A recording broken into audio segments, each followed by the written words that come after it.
안녕하세요 여러분, 도쿄민식입니다.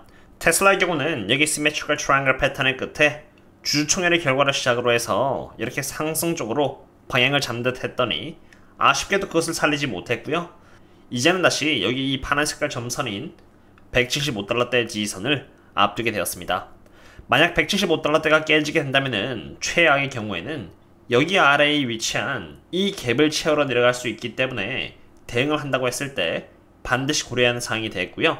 제가 이 갭을 조심해야 한다고 말씀드리는 이유는 이 갭 쪽에는 테슬라가 크게 상승을 하면서 갭을 만들었는데 이 갭이 바로 물량이 없는 구간으로 한번 이 갭에 진입하게 되면 빠르게 내려갈 수 있기 때문에 조심해야 한다고 말씀을 드리는 것입니다.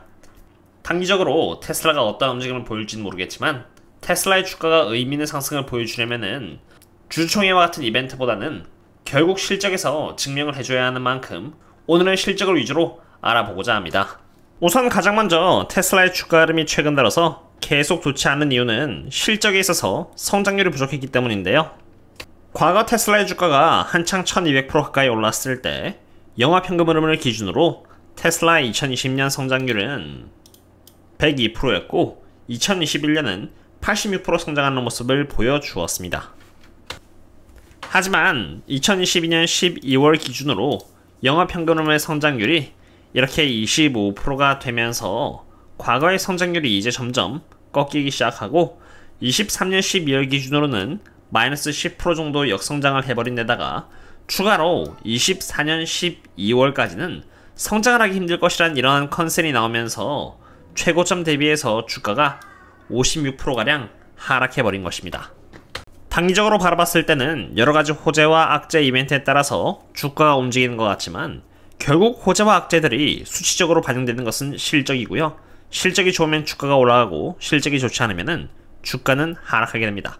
그럼 이제 중요한 것은 앞으로입니다. 24년 12월 기준으로 영업현금 흐름의 성장률은 이렇게 0%였다가 25년을 시작으로 성장률이 이렇게 회복을 해서 25년 4분 기준으로 36%, 그리고 26년 4분 기준으로는 이렇게 23%의 성장률을 보여주면서 실적이 크게 개선될 것으로 보여지고 있는 상태입니다. 테슬라가 이러한 전망에 맞춰서 실적만 잘 내준다면 테슬라의 상승은 장기적으로 시간 문제인 것입니다. 그럼 이제 이 대목에서 무엇이 구체적으로 개선이 되었길래 실적이 25년을 시작으로 갑자기 개선되기 시작한지를 알아볼 것인데요. 새로운 매트릭 세그먼트는 바로 사이버 트럭입니다. 테슬라를 상으로 잡힌 재무제표 현황과 미래 실적 예상치까지 보도록 하겠는데요. 우선 23년까지는 실적이 없었다가 실적으로 잡히기 시작한 것은 여기 바로 사이버 트럭과 세마이입니다.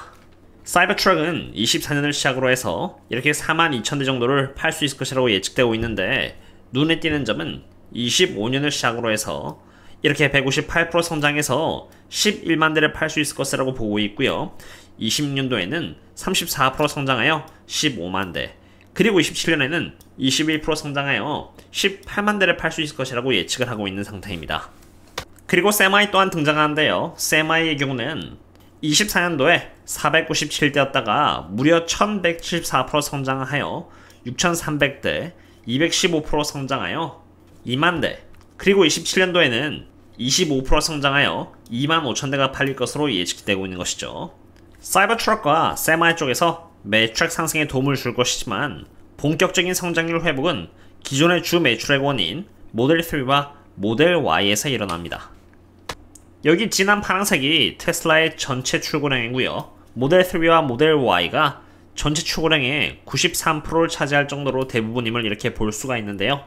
23년에는 모델 3와 모델 Y의 출고량이 오히려 여기 이렇게 170만 대 정도 중에서 169만 대 정도로 줄어서 하락했다면은 여기 24년에서 25년에는 169만 대에서 이렇게 189만 대로 성장하면서 약 12% 정도의 성장률이 예측이 되고 있고요. 그에 따라서 전체 출고량은 약 15% 정도의 성장률이 있을 것으로 예측이 됩니다.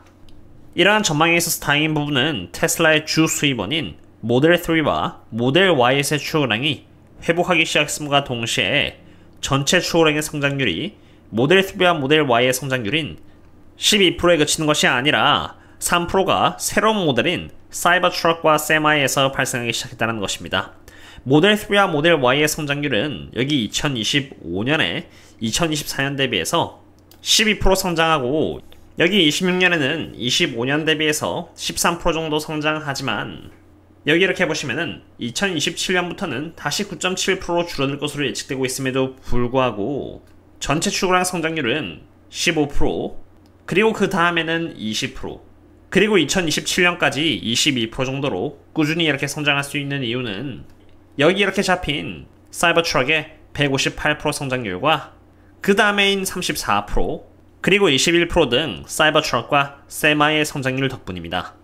요약해서 말하자면은 테슬라의 실적은 25년 1분기를 시작으로 다시 회복할 것으로 예측이 되는데, 회복은 테슬라 매출액에 있어서 93% 정도로 가장 큰 매출액을 차지하는 모델 3와 모델 Y에서의 회복이 시작되되, 26년을 시작으로는 모델 3와 모델 Y에서의 성장률이 조금씩 꺾이기 시작하나 다행히도 사이버트럭과 세마이 쪽에서 큰 폭으로 성장할 것으로 예측되기 때문에 25년부터 27년까지 꾸준히 성장률이 전체적으로 회복된 쪽으로 잡힌다라고 보시면 되겠습니다. 테슬라를 투자하고 있는 만큼 테슬라상으로 많은 리서치를 수행하면서 여기 텔레그램에서 2,000분, 그리고 네이버 프리미엄 컨텐츠에서는 1,000분을 대상으로 꾸준히 공유를 드리고 있는 상태인데요. 제가 저희 멤버십분들 상으로 주 26회씩 제공드리고 있는 리서치는 그냥 테슬라뿐만이 아니라 큰 그림을 그릴 수 있는 거시경제 관련 분석을 매일 드리고 있고요. 저 스스로가 원유 쪽을 대상으로 오랜 기간에 걸쳐서 분석을 하고 투자를 해왔기 때문에 여기 원유 펀더멘털도 분석드리고 있고, 제가 개인적으로 투자하고 있는 60% 저평가되어 있으면서도 내부자들이 매수하고 있는 기업 등에 대해서 숙제를 드리고, 매수나 매도 내역을 공유드리는 등 투자 관련된 숙제와 일지 등을 공유드리고 있는 상태입니다. 혹시라도 많은 분들과 소통을 하시면서 투자를 함께 이어나가고 싶으시다면 언제든지 여기 고정 댓글을 참고해 주시면 좋을 것 같습니다. 그럼 이제 마지막으로 제가 개인적으로 관심 갖고 있는 섹터에 대해서 간단하게 분석을 해볼까 합니다.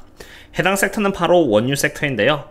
제가 원유 섹터 쪽으로 많은 관심을 갖고 있는 이유는 24년부터 25년까지 유가가 80불 이상인 고유가가 유지됨에 따라서 저평가를 받고 있는 많은 원유 기업들이 수혜를 볼 것이라고 판단이 되기 때문입니다. 장기적인 전망도 중요하지만 지금 현재 기준으로 원유에 대한 심리는 코로나에 준할 정도로 굉장히 안 좋은 상황에 있습니다. 여기 이것은 머니 매니저의 포지션을 의미하는 것으로 높을수록 시장이 원유를 상으로 좋게 보고 있다는 것을 의미하고요, 낮을수록 안 좋게 보고 있다는 것을 의미하는데, 지금의 이 상태를 보시면은 전 세계 경제가 멈춘 나머지 수요가 꽁꽁 얼어붙었던 여기 코로나에 준할 정도로 상황이 비관적인 것을 볼 수 있습니다. 제가 원유를 상으로 투자를 하는 시기는 항상 비관적이었던 때로 코로나 때 옥신텔을 투자해서 이렇게 160% 넘는 수익을 갱신했고요. 저희 멤버십분들도 아시겠지만 23년 3분기 때 심리가 이렇게 최악이었을 때 투자를 해서 이때 또 좋은 수익을 거두었으며, 24년 1분기 때도 투자를 해서 이렇게 심리가 회복되었을 때 수익 실현을 하여 또 좋은 수익을 거두었고, 이제는 또 한 번 더 좋은 수익을 거둘 수 있는 기회가 온 것입니다. 그럼 이제 그 다음 질문은 그렇게 많은 원유 기업들 중에서 어떤 기업이 좋느냐인데요. 한 예로 워렌 버핏이 투자하는 옥시덴탈은 다시 또 이렇게 하락하여 59불까지 왔는데요. 워렌 버핏이 주워 담았던 평단가가 거의 59불대입니다. 수량은 천이 차이지만 워렌 버핏과 평단가가 그렇게 차이가 나지 않는다는 것은 전혀 나쁠 게 없고요. 저는 개인적으로 캐나다 기업인 세노버스 에너지를 상으로 굉장히 공격적으로 비중을 쓸어 담고 있는데, 가장 큰 이유 중 하나가 유가가 좋아질 것이라는 전망도 전망이지만 이제 머지않아 4.2빌리언 달러라는 부채 목표를 달성함에 따라서 이 기업에서 발생하는 100%의 프리 캐시플로우는 전부 주주들에게 배당금이나 자사주 매입의 방식으로 환원해주기로 했기 때문에 시장으로부터 멀티플을 추후에 더 많이 받는 쪽으로 확장되게 될 것이라고 보고 있습니다.